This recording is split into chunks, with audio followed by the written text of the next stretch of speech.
Hello दोस्तों, welcome to सा blogs.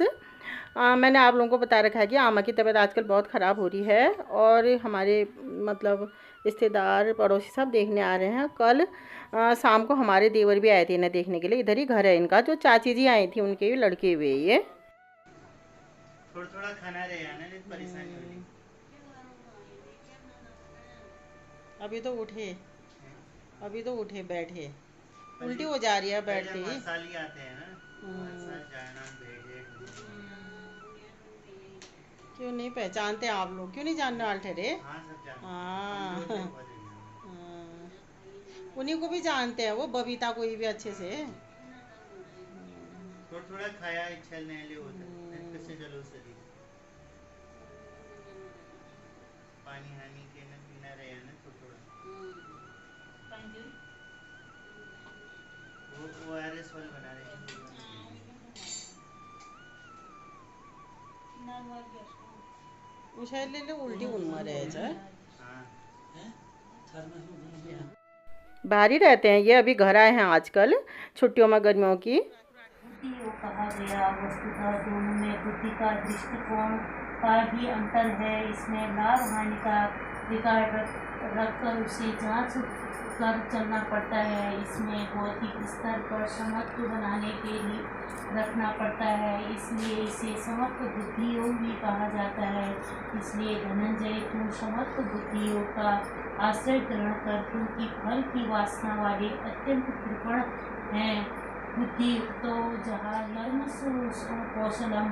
समस्त बुद्धि युक्त पुरुष पुण्य पाप दोनों को ही इस लोक में त्याग देता है, इसलिए विकायमान नहीं होता। इसलिए समस्त बुद्धियों के लिए चेष्टा कर योग कर्मस कौशलम।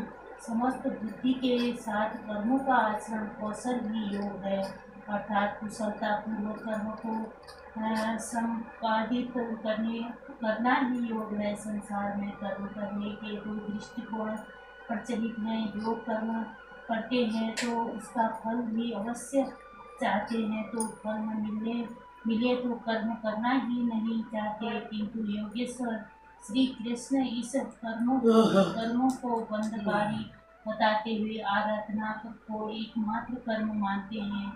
इस अध्याय में उन्होंने कर्म का नाम मात्र लिया है। अध्याय 3 के 10वें श्लोक में उनकी परिभाषा दी और चौथे अध्याय में कर्म के स्वरूप पर विस्तार से प्रकाश डाला। प्रस्तुत श्लोक में श्री कृष्ण के शारीरिक परंपरा से हटकर कर्म करने की कला बताई। कर्म तो करो, श्रद्धा पूर्वक करो, किंतु फल के दैहिक दैविक भौतिक दुखों में जिसका मन उद्युक्त नहीं होता, सुखों की प्राप्ति में जिनका स्पृहा दूर हो गई है तथा जिनके राग भय और क्रोध नष्ट हो गए हैं, मन शालीनता की चरम सीमा पर पहुंचा हुआ मुनि स्थित प्रज्ञ कहा जाता है। उसके अन्य लक्षण हैं। जो पुरुष सर्वस्त्र स्नेह रहित हुआ शुभ अथवा अशुभ को प्राप्त होकर न तो प्रसन्न होता है न द्वेष करता है, उनकी बुद्धि स्थिर रहती है। शुभ वह है जो परमात्मा स्वरूप में लगा रहता है। अशुभ वह है जो प्रकृति की ओर ले जाने वाले होते हैं। स्थित प्रज्ञ पुरुष अनुकूल परिस्थितियों से न प्रसन्न होता है न प्रतिकूल परिस्थितियों में द्वेष करता है, क्योंकि प्राप्त होने योग्य वस्तु न उससे भिन्न है, न पतित करने वाले विकार ही उनके लिए है। अर्थात अब साधक से उनका अपना कोई प्रयोजन नहीं रहा। जिस प्रकार कछुआ अपने अंगों को समेट लेता है, ठीक वैसे ही यह पुरुष जब सब ओर से अपनी इंद्रियों को समेट लेता है, तब उनकी बुद्धि स्थिर होती है। खतरे को देखते ही कछुआ जिस प्रकार अपने सिर और पैर समेट लेता है, इसी प्रकार जो पुरुष विषयों में विचलित हुई इंद्रियों को सब ओर से समेट कर हृदय देश में निरोध कर लेता है, उस काल में उस पुरुष की बुद्धि स्थित होती है। किंतु यह तो दृष्टांत मात्र है।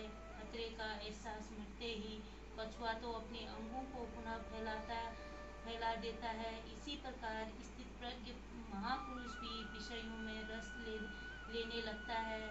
इस प्रकार कहते हैं कि इंद्रियों तथा विषयों को न करने वाले पुरुषों के विषय तो निवृत्त हो जाते हैं, क्योंकि वे ग्रहण ही नहीं करते, किंतु उनका राग। कल शाम को इन लोगों ने बच्चों ने पिज़्ज़ा मंगाया था, और बच्चे तो खैर कभी कभी पसंद ही करते हैं ये चीज़, थोड़ा अपना मूड भी सही हो जाता है। थोड़ा थोड़ा हम लोगों ने भी खाया था, और खाना वगैरह हम लोगों ने नहीं खाया था, फिर हम लोगों का पेट तो भर गया था। बच्चों ने तो पेट भर खाया था ये, क्योंकि दिन में ही खाए रहते हैं, तो फिर शाम को वैसे भी कम ही खाया जाता है दोस्तों। और आज फिर डिप चढ़ाने वाले भैया आए थे, ये फार्मासिस्ट, इन्होंने डिप चढ़ा दी थी। इसमें मल्टीविटामिन और थोड़ा आमा को उल्टी वगैरह हो रही है उसकी दवाई भी, और थोड़ा भूख वगैरह बढ़ने के लिए भी दवाई वगैरह इसमें लगा के। आज आमा की तबीयत ठीक है। कल इन्होंने एक दो गोली भी दी थी मुंह में रखने के लिए, अंशु के पापा गए थे।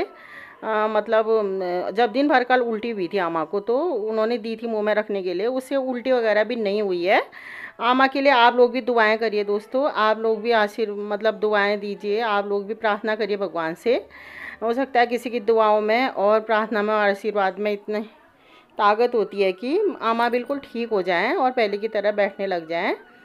देखिए दोस्तों, आज आमा को नहलाया भी था बिमला दीदी ने, और आमा के हाथ पाँव बिल्कुल मतलब फरकते रहते हैं, मतलब दर्द दुखते हैं आजकल, तो हम लोग दबाते ही रहते हैं। बिमला दी भी बहुत कर रही हैं, इन्होंने नहलाया था आमा को, और माँ के साथ विशेष लगाव है इनको, तभी ये लोग दो मेरी जिठानी जी लोग और ये लोग नहीं गए दिल्ली, नहीं तो अभी तक चले जाते। 14-15 तक का तारीख तक का ही था इनका मतलब रहने का, और ये भी बहुत कर रही हैं। जिठानी जी लोग भी बहुत लगे हुए हैं, हम सभी लोग लगे हुए हैं, भटजी तो खैर लगे हुए हैं, और रेखा भी डेली आ रही हैं, सावित्री भी, तो फिर सभी लोग लगे हैं।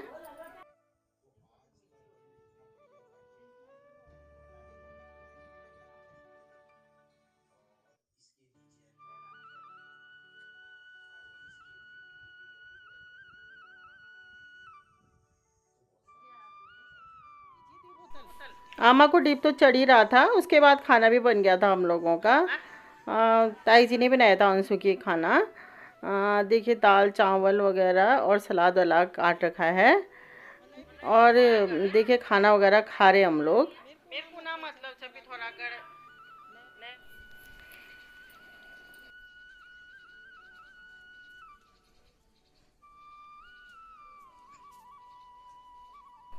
और ये देखिए अभी अभी 6:30 बजे के टाइम का टाइम है, जिस समय मैंने ये छोटी सी मतलब वीडियो बनाई थी मैंने, क्लिपिंग जो आप देख रहे हैं। देखिए दोस्तों, अभी कितना सुहाना मौसम हो रखा है। दिन में तो फिर भी गर्म हो ही जाता है, लेकिन आजकल बारिश होने की वजह से बीच में जितना बहुत गर्म हुआ था उतना नहीं हुआ है। देखिए हरियाली भी हो गई है पूरे खेतों में, मक्के वगैरह भी हमारे भी बड़े हो गए हैं, और बहुत ही सुहावना दिन है।